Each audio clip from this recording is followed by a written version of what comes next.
এখানে আমরা সেমি এই যে একটা জার্সি কিনছি 1.5 মাস পর আরেকটা কিনতে হবে ফরেস্টার, ঠিক আছে? আর এই যে ব্রাজিলের আরো 50 বছর ওদের জার্সি কেনা লাগবে না, ওদের টাকা সেভ হয়ে যাবে। এই যে বৃষ্টিতে ভিজে খেলা দেখা, এটা কি আপনাদের সার্থক হয়েছে কিনা যদি একটু বলতেন? এটা আমাদের অবশ্যই ভাই, অনেক মজা করতেছি আমরা। কিভাবে সার্থক হয়েছে? এখানে তো মেসি তো গোল পায়নি, তো কেমনে? মেসি গোল না পাইলেও মেসি অনেক ভালো খেলছে। মেসি যা গোল দিছে ভাই তাতে পূরণ হয়ে গেছে। ওর তো মোটামুটি 8টা 9টা হইছে না, 5টা ম্যাচে 6টা ম্যাচে 8টা 9টা হইছে না, তাহলে আর কি দরকার? আজকে দেয় নাই, বল পাই নাই, দেয় নাই, নেক্সটে দিবে। কখনো কখনো তো একাই 2-3টা দেয়। মেসি এবারে গোল্ডেন বুট পাইবে ইনশাআল্লাহ, যদি ফাইনাল পর্যন্ত আমরা গোল দিতে হয় না, মেসি খেলছে এটাই আমরা আমাদের back to back 2টা বিশ্বকাপ জিতবো এইটাই। এখানে আমরা সেমি এই যে একটা জার্সি কিনছি 1.5 মাস পর আরেকটা কিনতে হবে ফরেস্টার, ঠিক আছে? আর এই যে ব্রাজিলের আরো 50 বছর ওদের জার্সি কেনা লাগবে না, ওদের টাকা সেভ হয়ে যাবে।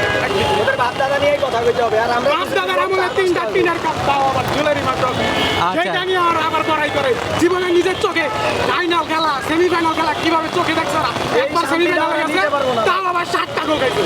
ওরা সেমিফাইনাল ফাইনাল চোখে দেয় নাই জীবনে, আর আমরা নিজের চোখে কাপ নিতে দেখছি আবারও চাই। আবার এই জেনারেশন জীবনও কাপ নিতে দেখবো না। এটা ওদের মুখে চাপা জিপিএফ চাপাবাজ ফুটবল টিম, এটাই ওদের। খবরে বলতে চাই কি 7 আপ খাও চাপার জোর বাড়াও, ঠিক আছে ভাইয়া?